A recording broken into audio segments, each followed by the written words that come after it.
네, 안녕하세요. 오늘은 분석에 대해서 얘기를 해보려고 합니다.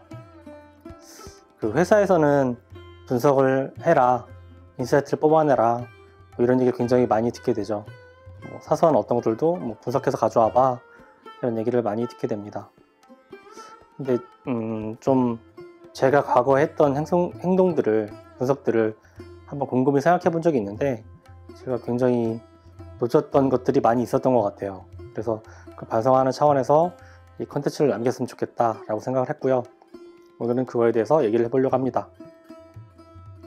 이 분석을 해야 된다고 오더를 받았을 때 가장 어려운 부분이지만 놓치기 쉬운 부분은 뭐냐면, 우리 눈에 보이는 것들, 내가 확보하기 쉬운 데이터들, 이런 것들에 집중을 하게 된다는 거예요. 초반에 분석을 설계할 때는 A 분석, B 분석, C 분석, 심지어는 Z 분석까지도 하면 좋겠다 라는 생각을 할 수 있게 되죠. 각각 이 분석의 영향들은 어떻게 미치게 될 것이다, 이런 생각까지도 할 수 있습니다. 그런데 분석을 하다 보면 C는 예를 들어서 되게 가져오기 어려운 데이터를 만들어야 된다. D는 정성적인 성격을 가지고 있어서 소비자 조사 이런 것들을 진행해야 된다. Z는 오랜 시간을 두고 분석을 해야 된다. F는 실제 면적을 따져봐야 된다. 지도를 펼쳐놓고 굉장히 손으로 그려가면서 복잡한 과정을 거쳐야 된다. 이런 경우가 있게 된다고 하면 분석이라는 게 굉장히 시간이 무한정 있는 게 아니기 때문에 A와 B, 되도록 쉬운 분석을 먼저 하게 되죠. 그리고 여건상 적합하지 않은 C, D, Z 이런 분석들은 나중에 미뤄놓든지 포기를 하게 됩니다. 이거 전체 상황을 이해하고 있다면 큰 문제는 없어요. 근데 사람이 하는 실수가 뭐냐면 이 A, B가 더 중요하다고 생각하게 되는 거예요. 그리고 D, F, Z의 중요성을 과소평가하게 되는 거죠. 근데 어떻게 보면 D, F, Z 이런 분석들이 실제로는 더 큰 영향을 미치는 요소일 수도 있어요. 그걸 잊지 말아야 되는데, 분석을 하게 되면 혹은 그걸 하면서 D, F, Z 분석도 있는데 이거는 어려워서 못했습니다 이런 말 할 수 없기 때문에 무시를 하게 되는 경우가 있게 되죠. 혹은 분석을 하다 보면 스스로 A, B 분석이면 되지 라고 믿게 되는 경우도 많이 있는 것 같아요. 예시를 하나 들어볼게요. 유통 매장이라고 가정을 하겠습니다. 유통 매장에서 그 원가, 상품의 원가를 검증하는 그런 분석 업무가 있다고 가정을 해볼게요. 그 매장의 리테일의 최초의 이익이라는 거는 매가와 원가에 의해서 결정을 하게 됩니다. 근데 원가의 경쟁력을 분석한다고 하면 계약서를 제일 처음 분석을 하게 되죠. 실제 실물이 있든지 아니면 시스템에 담겨 있든지 이런 계약서를 검토하게 된다고 합니다. 그러면 양은 많지만 어쨌든 확보가 가능한 데이터예요.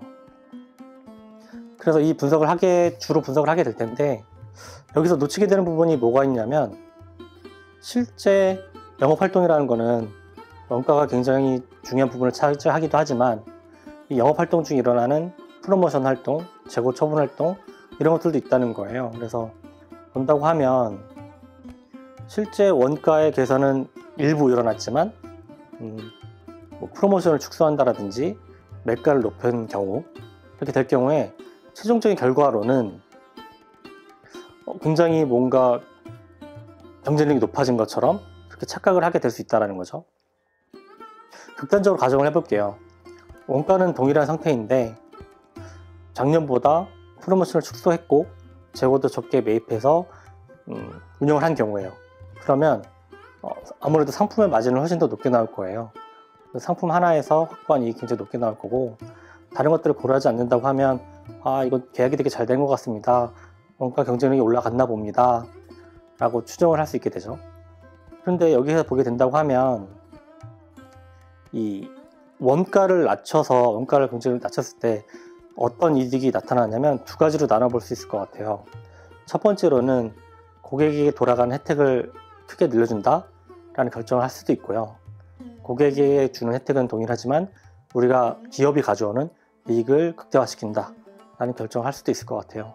근데 극단적인 상황, 원가는 동일한데 프로모션을 축소했고 매입량도 줄여가지고 기회로서도 발생했고, 이렇다고 한다면 우리의 이익도 주긴 했지만 고객의 이익을 대폭 감소시키는 그런 활동을 한 거라고 할 수 있겠죠.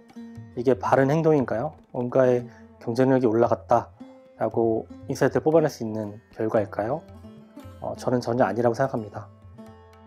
이런 것들이 실제로 많이 일어납니다. 분석을 하다 보면 내가 할 수 있는 것들, 이거는 내가 할 전체 중에서 내가 할 수 있는 것들을 한 것에 불과한 거고, 가장 주요한 요소에 대한 분석을 하지 못한 것인데 이건 있게 되는 거죠. 그래서 내가 분석한 것만이 전부다 라고 생각을 할 수가 있게 되고요. 굉장히 큰 오류에 빠지게 되는 경우가 있습니다. 이런 관점과 더불어서 한 가지를 더 생각할 게 있어요. 세상에는 기업의 의사결정에서는 좋기만 한 의사결정은 없다라는 생각을 갖는 게 좋습니다. 사실 좋기만 한 거라고 하면 의사결정이라고 할 것도 없어요. 그냥 이런 상황이니까 실행을 하면 되고, 그런 건 이런 분석 등을 통해서 의사결정이라는 과정을 거칠 필요도 없습니다. 의사결정을 해야 되는 상황이 생기는 것들은 어떤 것들은 좋고 어떤 것들은 나쁘고, 근데 좋은 거의 비중이 70%고 나쁜 거의 비중이 30%다. 이런 드릴 경우가 많습니다. 그런데 보통은 이런 분석을 할 때는 어떤 의도를 가지고, 아니면 어떤 오도의 방향성에 따라서 좋은 것들만 부각시키는 경우가 있습니다. 혹은 나쁜 것들만 부각시키는 경우도 있습니다. 이거는 사실 보고를 받는 분들에게도 당부를 하고 싶은 건데, 세상에 좋기만 한 경우는 없다라는 걸 꼭 인지를 했으면 좋겠습니다.